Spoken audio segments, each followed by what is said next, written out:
సఫారీలతో సిరీస్లో వెనుకబడిన టీమిండియా రెండో టెస్టులో ప్రతీకారం తీర్చుకునేందుకు సిద్ధమైంది. గాయం కారణంగా కెప్టెన్ శుభ్మన్ గిల్ మ్యాచ్కు దూరమయ్యాడు. రెండో టెస్టుకు వికెట్ కీపర్ రిషబ్ పంత్ కెప్టెన్గా వ్యవహరించనున్నాడు. మరోవైపు పిచ్ ఎలా ఉంటుందన్న చర్చ కూడా తీవ్ర స్థాయిలో కొనసాగుతోంది. కోల్కతా పరాజయానికి ప్రతీకారం తీర్చుకునేందుకు భారత్ సిద్ధమైంది. గువాహటిలో ప్రారంభమవుతున్న రెండో టెస్టులో దెబ్బకు దెబ్బ తీయడమే ధ్యేయంగా బరిలోకి దిగుతోంది.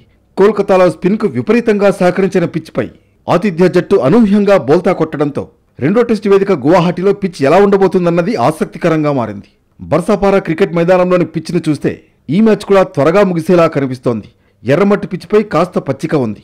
మ్యాచ్ జరగనుండడంతో దాన్ని కత్తిరించే అవకాశం ఉంది. దాంతో పిచ్ స్పిన్కు సహకరిస్తుందని భావిస్తున్నారు. కోల్కతాలోని ఈడెన్ గార్డెన్స్లో జరిగిన లో స్కోరింగ్ మ్యాచ్లో 30 రన్స్తో ఓడింది భారత్. కోల్కతాలో స్పిన్కు సహకరించిన పిచ్పై భారత్ అనూహ్యంగా బోల్తా కొట్టింది. 124 పరుగుల విజయ లక్ష్యాన్ని ఛేదించలేక భారత జట్టు 93 పరుగులకే కుప్పకోలింది. సిరీస్ ఓడిపోకుండా డ్రా చేసుకోవాలంటే సెకండ్ టెస్టులో టీమిండియా తప్పక గెలవాల్సిన పరిస్థితి. అయితే సెకండ్ టెస్టుకు కెప్టెన్ శుభ్మన్ గిల్ దూరమయ్యాడు. మెడనొప్పి కారణంగా తొలి టెస్ట్ నుంచి గిల్ అర్ధాంతరంగా తప్పుకున్నాడు. ఫస్ట్ ఇన్నింగ్స్లో 3 బంతులే ఆడిన గిల్ రెండో ఇన్నింగ్స్లో బ్యాటింగ్కే రాలేదు. రెండో టెస్టులోనూ గిల్ ఆడటం లేదు. జట్టుతో పాటు గౌహతి వచ్చాడు గిల్. ప్రాక్టీస్ సెషన్లో మాత్రం పాల్గొనలేదు. అతడిని జట్టు నుంచి రిలీజ్ చేసింది మేనేజ్మెంట్. దీంతో గిల్ ముంబై వెళ్లిపోయాడు. కొద్ది రోజుల పాటు రెస్ట్ తీసుకున్న తర్వాత మరోసారి డాక్టర్లను సంప్రదించనున్నాడు. అయితే గిల్ను సెంటర్ ఆఫ్ ఎక్సలెన్స్కు పంపే విషయంలో ఇప్పటి వరకు బీసీసీఐ ఎలాంటి నిర్ణయం తీసుకోలేదు.